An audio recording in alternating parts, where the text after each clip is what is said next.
Right. ఇక కూటమి ప్రభుత్వం తరపున ఇప్పటి వరకు అధికారిక స్పందన లేదు. అయితే రాష్ట్రంలో ఇంధన ధరల ప్రభావం నేరుగా పేద మధ్యతరగతి ప్రజలపై పడుతోంది అన్న చర్చ తీవ్రంగా కొనసాగుతోంది. ఈ నేపథ్యంలో పెట్రోల్, డీజిల్ ధరల అంశం ఇప్పుడు ఏపీలో పెద్ద రాజకీయ యుద్ధంగా మారింది. సో ఈ అంశంపైన ఇవాళ డిబేట్లో కూడా మనము డిస్కస్ చేయబోతున్నాము. డిబేట్లో పార్టిసిపేట్ చేస్తున్నారు. నాతో పాటు స్టూడియోలో ఉన్నారు డాక్టర్ శ్యామ్ ప్రసాద్ గారు, రాజకీయ విశ్లేషకులు, అండ్ మనతో జూమ్లో జాయిన్ అవుతున్నారు వైసీపీ కార్యదర్శి ఎల్ఎం మోహన్ రెడ్డి గారు, అండ్ టీడీపీ నాయకులు మేడా విజయశేఖర్ రెడ్డి గారు, అండ్ బీజేపీ నుంచి మాజీ ఎమ్మెల్యే మిట్టా పార్థసారథి గారు మనతో జాయిన్ అయ్యారు. నమస్కారం అండి అందరికీ. నమస్తే అమ్మా. రైట్, విజయశేఖర్ రెడ్డి గారు, ముందుగా మీతో స్టార్ట్ చేద్దాం. ఎన్నికల ప్రచారంలో మీకు గుర్తుండే ఉంటుంది, ప్రజలందరికీ కూడా గుర్తుంది. ఇన్ఫ్యాక్ట్ లోకేష్ బాబు పెట్రోల్ బంకుల దగ్గరికి వెళ్ళి పెరిగిన ధరల బోర్డుల ముందు నిలబడి సెల్ఫీలు తీసుకొని మా ప్రభుత్వం రాగానే ఇంధన ధరలు తగ్గిస్తాం, ప్రజలపై భారం తగ్గిస్తాం అని హామీ ఇచ్చారు. మరి తీరా అధికారంలోకి వచ్చారు. ఇవాళ అమరావతి, విజయవాడ, వైజాగ్లో పెట్రోల్ ధర చూస్తే 113 రూపాయలు, డీజిల్ ధర 100కు పైగానే దాటిపోయిన పరిస్థితి. ఇటు పొరుగు రాష్ట్రాలైనటువంటి తెలంగాణ, కర్ణాటక కంటే కూడా ఏపీలోనే రేట్లు ఎక్కువగా ఉన్నాయి. ఎన్నికల ముందు ఇచ్చినటువంటి హామీపై ఇవాళ మీరు ప్రజలకు సమాధానం చెప్పాలంటే ఏం చెప్తారు మేడం?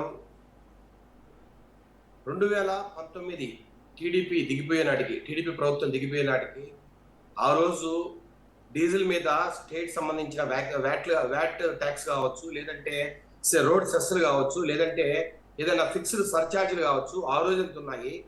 తర్వాత వైసీపీ గవర్నమెంట్ వచ్చిన తర్వాత జగన్మోహన్ రెడ్డి గారి ఆధ్వర్యంలో తర్వాత ఏ రకంగా వ్యాట్ పెంచారు, తర్వాత ఏ రకంగా ఫిక్స్డ్ సర్ఛార్జీలు పెంచారు. ఒకసారి వైసీపీ నాయకులు కావచ్చు, అట్లాగే ఎవరైతే మేధావులు మాట్లాడుతున్నారో ఈ రోజు రేట్లు పెరిగాయని వారు ఖచ్చితంగా చూడాలండి. అట్లాగే ఈ రోజు పశ్చిమ ఆసియాలో ఈ రోజు దారుణమైన పరిస్థితులు, ఇరాన్, ఇజ్రాయెల్, అమెరికా మధ్య దారుణమైన ఉద్రిక్తలు, యుద్ధం జరుగుతున్న పరిస్థితి. ఈ రోజు పశ్చిమాసియా కాదు మేడం, మొత్తం ప్రపంచం అంతా వణికిపోయే పరిస్థితి. మనకి అసలు క్రూడ్ ఆయిల్ మన దేశానికి ట్రాన్స్పోర్టేషన్ రావాలంటే ఓడలు వచ్చే పరిస్థితి లేదు. ఏదైతే ఈ హార్ముజ్ స్ట్రైట్ ఏదైతే ఉందో, హార్ముజ్ సంధి ఏదైతే ఉందో, అక్కడ పూర్తిగా మైన్లు పెట్టి ఏ ఓడ వచ్చినా ఫెయిల్ చేస్తామని ఈ రోజు ఇరాన్ బెదిరిస్తున్న నేపథ్యంలో మీరు ఈ మధ్య కాలంలో 4-5 రోజుల ముందర సింగపూర్ ప్రైమ్ మినిస్టర్ ఏ రకంగా మాట్లాడాడు, ఎంత దారుణమైన పరిస్థితి. 1975లో ఏ రకంగా అయితే ఆర్థిక సంక్షోభాన్ని ఆ రోజు సింగపూర్ ఎదుర్కొందో, మళ్ళా అలాంటి ఆర్థిక సంక్షోభము ఈ రోజు ఎదుర్కోబోతున్నామని ఒక అభివృద్ధి చెందిన దేశం అలాగా మారుతున్న పరిస్థితి. అంటే ఈ రోజు ఏ దేశం కూడా ఎవరైతే ఈ రోజు ఆయిల్ ఉత్పత్తుల మీద, క్రూడ్ ఆయిల్ మీద ఎక్కడైతే మన ముస్లిం దేశాల మీద ఆధారపడుతున్నారో, సౌదీ అరేబియా కావచ్చు, యుఏఈ కావచ్చు, అట్లాగే రకరకాల ముస్లిం దేశాలు ఉన్నాయో, అరబ్ దేశాల మీద ఆధారపడుతున్నాయో, అక్కడ ఎవరు ఆధారపడుతున్నా వాళ్ళ ఆర్థిక పరిస్థితి ఈరోజు దిగారిపోతోంది.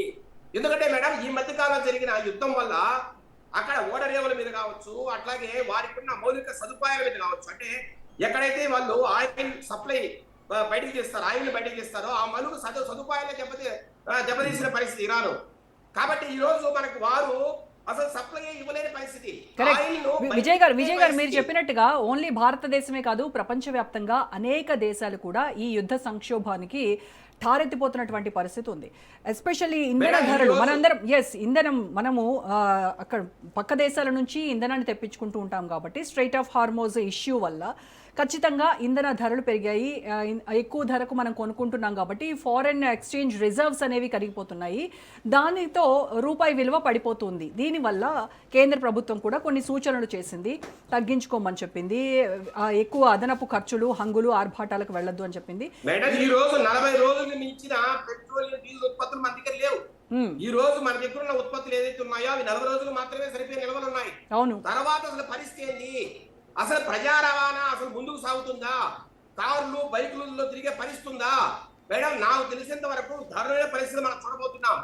నేను విజయ్ గారు మోదీ చెప్పినటువంటి పొదుపు మంత్రాలను నేను తప్పు పట్టట్లేదు. కానీ దేశంలో ఉన్నటువంటి అన్ని రాష్ట్రాలతో పోలిస్తే ఎందుకు ఏపీలో ఇంత భారీగా ఉంది? అంటే మీ పరిధిలో, రాష్ట్ర పరిధిలో ఉన్నటువంటి వ్యాట్ను మీరు తగ్గించవచ్చు కదా మేడం. 2018లో చంద్రబాబు నాయుడు గారు ఎలక్షన్స్ ముందర 2018 ఆ రోజు డీజిల్ మీద 22.5% వ్యాట్, అట్లాగే 31% పెట్రోల్ మీద వ్యాట్ ఉన్న మన వాస్తవం.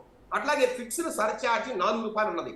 ఆ రోజు చంద్రబాబు నాయుడు గారు ఎలక్షన్ సంవత్సరం ముందరే రూ. 2 ఫిక్స్డ్ సర్చార్జ్ తగ్గిస్తూ ఆ రోజు ఆదేశాలు జారీ చేశారు. తర్వాత 2020లో జగన్మోహన్ గారు వచ్చిన తర్వాత ఈ 22.5 ఉన్న బ్యాటరీ డీజిల్ మీద 27% చేశారు. అట్లాగే 31 ఉన్న పెట్రోల్ మీద 36% చేశారు. ఆ రకంగా పెంచడం కావచ్చు. అట్లాగే తర్వాత ఫిక్స్డ్ సర్చార్జ్ ఏదైతే ఉందో రూ. 2కి మళ్ళీ రూ. 4 చేశారు. ఈ రకంగా దారుణంగా పెంచుకుంటూ పోయి మేడం వెనకొట్టుకోవడం ఒకటి అన్నాడట, ఒక మేకను కోసి సుష్టిగా భోంచేసి బయటకు వచ్చి కాషాయ దుస్తులు కట్టుకొని బయటకు వచ్చి సుత్తి ముక్తావని మాట్లాడతాడంట, లేదంటే కథలు చెప్తాడంట, అహింసను బోధిస్తాడంట. అట్లా ఉంది మేడం. ఇప్పుడు మేకని తిని కోటేసుకొని వచ్చి ముక్తి సూక్తావళి ప్రవచించింది ఎవరంటారు మీ దృష్టిలో? మేడం వైసీపీ నాయకులు వైసీపీ నాయకులు మేకలు సృష్టిగా పనిచేశారు, ప్రజలు దారుణంగా ఇబ్బంది పెట్టారు. ఆ రోజు ప్రజలను చాలా దారుణంగా ఆ రోజు ఆర్థికంగా దారుణంగా పరిస్థితులుగా తీసుకొచ్చారు. రాష్ట్రంలో పేదల మీద పన్నులు భారం మోపారు, ఆర్థికంగా దెబ్బ కొట్టారు. వారు ఈ రోజు బయటకు వచ్చాయో ప్రజలు అల్లాడిపోతున్నారని మాట్లాడుతున్న తీరు ఇంటికి జ్ఞానం ఉందా? నైతిక విలువలు ఉన్నాయా? అసలు వీళ్ళు మాట్లాడుతున్న మాటలేంటి? ఆ రోజు మీ జగన్మోహన్ గారు పెంచినప్పుడు మీరంతా ఎక్కడికి పోయారు? ఈ రోజు ఈ ధర్నాలు చేస్తున్న ప్రభుత్వాలంతా కూడా ఆ రోజు జగన్మోహన్ గారు ఎందుకు మాట్లాడాల? జగన్మోహన్ గారికి ఎందుకు చెప్పలా? అయ్యా ప్రజలు అల్లాడిపోతారే, ప్రజలకు ఇబ్బందులు ఉన్నాయి. ఈ రోజు నిత్యావసర సరుకులు పెరిగే డీజిల్ సర్చార్జ్ పెరగడం వల్ల ఈ రోజు నిత్యావసర సరుకులు పెరుగుతాయి. అట్లాగే ప్రతి ఒక్క ఇప్పుడు ఈ రోజు ఆటో రిక్షా తోలే వ్యక్తి కూడా మేడం ఈ రోజు డీజిల్ పెరగడం వల్ల అలాగే పెట్రోల్ పెరగడం వల్ల వాళ్ళు ఇబ్బంది పడే పరిస్థితి, వాళ్ళకి వచ్చే ఆదాయం తగ్గిపోతుంది. ఈ రోజు నిత్యావసర సరుకుల మీద మనకి ఎక్కువ ఖర్చు పెట్టాల్సిన పరిస్థితి. ఎందుకంటే మేడం రోడ్ ఫ్రైట్ కావచ్చు, ఈ రోజు కమర్షియల్ ట్రాన్స్పోర్టేషన్ కావచ్చు, మనకి చాలా దారుణంగా రేట్లు పెరిగిపోయే పరిస్థితి.